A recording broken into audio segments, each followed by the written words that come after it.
రబీ సీజన్లో రైతులు పండించిన ధాన్యం సేకరణకు ఏలూరు జిల్లాలో 239 రైతు భరోసా కేంద్రాలు గుర్తించామని జిల్లా జాయింట్ కలెక్టర్ బి లావణ్యవేణి తెలిపారు.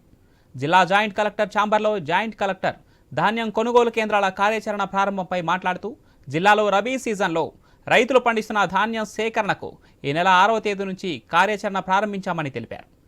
జిల్లాలో రబీ సీజన్లో 80,000 ఎకరాల్లో వరి పంట సాగు చేయబడిందని, దీని ద్వారా 3.12 లక్షల మెట్రిక్ టన్నుల ధాన్యం దిగుబడి కాగలదని అంచనా వేశామని తెలిపారు. జిల్లాలో 27 మండలాల్లో సుమారు 21 మండలాల్లో వరి సాగు ఎక్కువగా ఉందని, ఇందులో 4 మండలాలైన బేమడోలు, ఉంగటూరు, దెందులూరు, నిడమర్రు మండలాల నుంచి ధాన్యం ఎక్కువ ఉత్పత్తి వస్తుందని అన్నారు. 120 క్లస్టర్స్ మేజర్గా మనకి వరి సాగు అనేది ప్రధానంగా ఉంది. 2023-24 సంవత్సరానికి సంబంధించి రబీ సీజన్ కి 80,000 ఎకరాల్లో వరి సాగు చేయడం జరిగింది.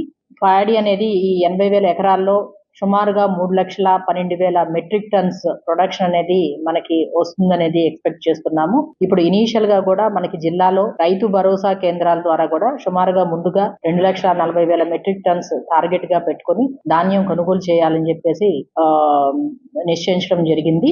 దీనికి సంబంధించి అన్ని రకాల అరేంజ్మెంట్స్ అనేది కూడా కంప్లీట్ చేయడం జరిగింది. సుమారుగా కూడా మనకి 239 రైతు భరోసా కొనుగోలు కేంద్రాలని ఐడెంటిఫై చేయటము, ఇవన్నీ కూడా కేటగిరీ వైజ్ గా 120 క్లస్టర్స్ కింద కూడా డివైడ్ చేయడం జరిగింది. మనకి సుమారుగా కూడా 70 లక్షల గన్నీ బ్యాగ్స్ అనేది రిక్వైర్మెంట్ అనేది ఈ సీజన్ కి ఉంది. ఇప్పటి వరకు కూడా 40 లక్షల గన్నీ బ్యాగ్స్ అనేది మనకి మిల్లర్స్ ద్వారా కూడా ఐడెంటిఫై చేసి గురూజీ రామ్ నారాయణ్ జీ ప్రపంచ ప్రఖ్యాత జ్యోతిష్యులు ఇప్పుడు మన హైదరాబాద్ లో ఎటువంటి సమస్యలకైనా తక్షణ పరిష్కారం చేయబడును. సంప్రదించండి 96651137 9000004357.